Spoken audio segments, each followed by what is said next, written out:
जैसा कि नगीना लोकसभा सीट से आज़ाद समाज पार्टी के मुखिया चंद्रशेखर आज़ाद चुनाव लड़ रहे हैं और बसपा ने भी बहुत ही सज्जन सरल स्वभाव के सामान्य से परिवार से आने वाले सुरेंद्र पाल जी को अपना प्रत्याशी बनाया है।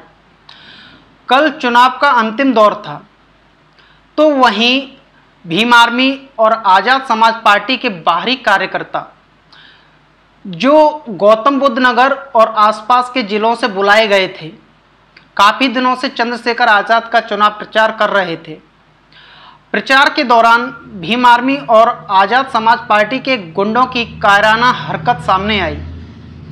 उसमें से एक दो कार्यकर्ता पार्टी के राष्ट्रीय महासचिव रविंद्र भाटी और हिमांशु वाल्मीकि ने हार के डर से जबरदस्ती सुरेंद्र पाल जी के गले में अपनी आज़ाद समाज पार्टी का पटका डालने की कोशिश की, उनके साथ बदसलूकी की, जिसको लेकर तीखी नोक झोंक भी हुई। जब बसपा प्रत्याशी ने पटका लटकाने से मना कर दिया तो वही पटका मुंह पर फेंक कर चले गए।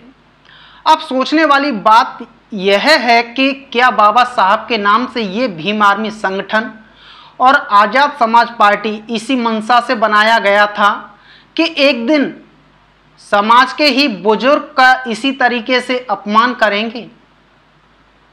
अब समझ लीजिए, जिस पार्टी के राष्ट्रीय महासचिव ऐसे होंगे तो कार्यकर्ता कैसे होंगे, जो दिन रात बहन जी को अपशब्द बोलते रहते हैं। ये भीम आर्मी वाले बसपा के साधारण से कार्यकर्ता और प्रत्याशी सुरेंद्र पाल जी के साथ किस बात की गुंडागर्दी दिखा रहे हैं। क्या यही कार्यकर्ता बीजेपी, कांग्रेस, सपा के प्रत्याशी के साथ ऐसा करने की हिम्मत रखते हैं या सिर्फ बसपा से ही लड़ने के लिए मैदान में उतरे हैं? इन लोगों ने पूरे समाज को बेइज्जत करके रख दिया है। यह बात भी है, मुख्य बात, कि भीम आर्मी में अनुशासन के नाम पर जो समिति बनाई गई है, इन्होंने कभी भी उस अनुशासन समिति का प्रयोग किया ही नहीं। उसका कारण यह है कि एक गुंडा अगर दूसरे गुंडे पर कार्यवाही करता है तो वह एक दूसरे के लिए काल बन जाता है। भीम आर्मी के कार्यकर्ता भी खुद एक दूसरे की पोल खोलने लगते हैं, इसीलिए उस अनुशासन समिति का किसी प्रकार से प्रयोग में नहीं लाते हैं ये लोग। मध्य प्रदेश के चुनाव में भी ऐसा ही देखने को मिला। चुनाव के दौरान भाजपा से पैसा लेने वाले आज़ाद समाज पार्टी के प्रदेश अध्यक्ष सुनील अस्ते पर भी कोई अभी तक कार्यवाही नहीं की गई, ना ही कोई एक्शन लिया गया।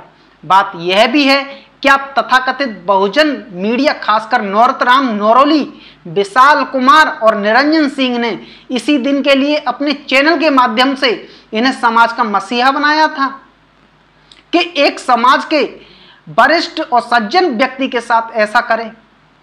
एक गुंडे मवाली को हीरो इन्हीं लोगों ने बनाया था अपने चैनल के जरिए, उसकी खबरें दिखा दिखाकर फेमस कर दिया था। ये आज भी इन महाशय की वकालत करते हैं। मैं फिर से इस बात पर जोर डालते हुए कह रहा हूं कि भीम आर्मी और आज़ाद समाज पार्टी की कोई विचारधारा नहीं है जिसका ये दावा करते आ रहे हैं कि हम बाबा साहब और मान्यवर साहब के पद चिन्हों पर चलने वाले लोग हैं। ये हार रहे हैं। यह कायराना हरकत यही दर्शाती है।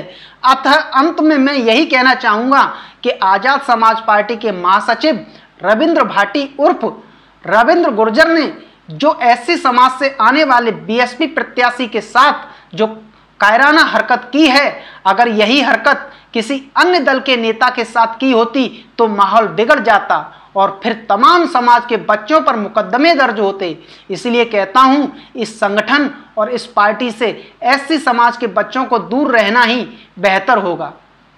वे संविधान के उद्देश्यों, बहुजन महापुरुषों की विचारधारा पर चलने वाली पार्टी केवल बीएसपी के साथ रहें, जो आपके भाईचारा के साथ साथ शिक्षा, स्वास्थ्य और रोजगार की बात करती आई है।